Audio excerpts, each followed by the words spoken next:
মানুষ এমনই দুষ্টু প্রাণী যে তার জ্ঞান, বুদ্ধি, মেধা এই বিশ্ব ব্রহ্মাণ্ডের ভালো কাজে লাগাচ্ছে, আবার এগুলোর অপব্যবহার করে নিজের আত্মরক্ষা এবং অন্যের ক্ষতি করার তালেও নিয়োজিত থাকে। স্বর্ণ গম্বুজ বা গোল্ডেন ডোম, যুক্তরাষ্ট্রের এই প্রতিরক্ষা ব্যবস্থার কথা আমরা আগেই নিশ্চয়ই শুনেছি। এবার শুনবো ও দেখব এর আরও উদ্ভাস।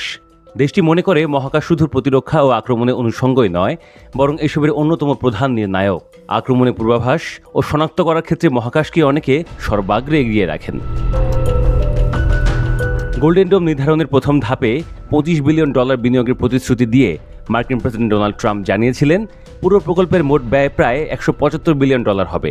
তবে কর্মকর্তারা সতর্ক করে বলেছেন এর প্রকৃত খরচ চূড়ান্ত পর্যায়ে কমপক্ষে এর 3 গুণ হতে পারে। এই পরিকল্পনায় স্থল, সমুদ্র এবং মহাকাশ জুড়ে ভবিষ্যৎ প্রজন্মের প্রযুক্তির একটি নেটওয়ার্ক থাকবে। এর মূল অংশ হবে মহাকাশ ভিত্তিক ইন্টারসেপ্টর ও সেন্সর, যা শত্রুর ক্ষেপণাস্ত্র প্রতিহত করতে সক্ষম হবে। গোল্ডেন ডোম বিদ্যমান প্রতিরক্ষা ব্যবস্থাগুলোর উপর ভিত্তি করে তৈরি করা হলেও আরও বিভিন্ন বাড়তি সংযোজন থাকবে। বর্তমান সময়ে ক্রমাগত বাড়তে থাকা অত্যাধুনিক আকাশ প্রতিরক্ষা হুমকির বিরুদ্ধে যুক্তরাষ্ট্রের এই প্রতিরক্ষা ব্যবস্থা সুরক্ষা দেবে। গোল্ডেন ডোমের পরিকল্পনাটি ইসরায়েলের আয়রন ডোম থেকে আংশিক অনুপ্রাণিত। আয়রন ডোম রাডার প্রযুক্তির মাধ্যমে স্বল্প পাল্লা ক্ষেপণাস্ত্র শনাক্ত করে এবং ধ্বংস করে। 2011 সাল থেকে এটি ব্যবহৃত হয়ে আসছে। তবে গোল্ডেন ডোম সে তুলনায় বহুগুণ বড় হবে এবং এটি আরও বিশাল পরিসরে বিভিন্ন ধরনের হুমকি মোকাবেলা করার মতো নির্মিত হবে। এটি শত শত স্যাটেলাইট বা কৃত্রিম উপগ্রহের একটি নেটওয়ার্ক ব্যবহার করবে। এরকম ব্যবস্থা আগে খুবই ব্যয়বহুল ছিল, তবে এখন তা আরও বাস্তবসম্মত পর্যায়ে চলে এসেছে। এটি এমনভাবে তৈরি করা হবে যেন ক্রুজ ও ব্যালিস্টিক ক্ষেপণাস্ত্র ঠেকাতে পারে, যার মধ্যে শব্দের গতির চেয়ে দ্রুত গতিতে চলতে সক্ষম হাইপারসনিক অস্ত্রও রয়েছে।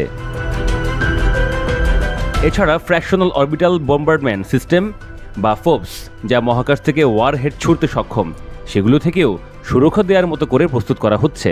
মার্কিন কংগ্রেশনাল বাজেট অফিস, যার কংগ্রেসকে অর্থনৈতিক বিশ্লেষণ দেয়, তারা বলেছে শুধুমাত্র মহাকাশ ভিত্তিক অংশগুলোর খরচই 20 বছরে $542 বিলিয়ন পৌঁছাতে পারে।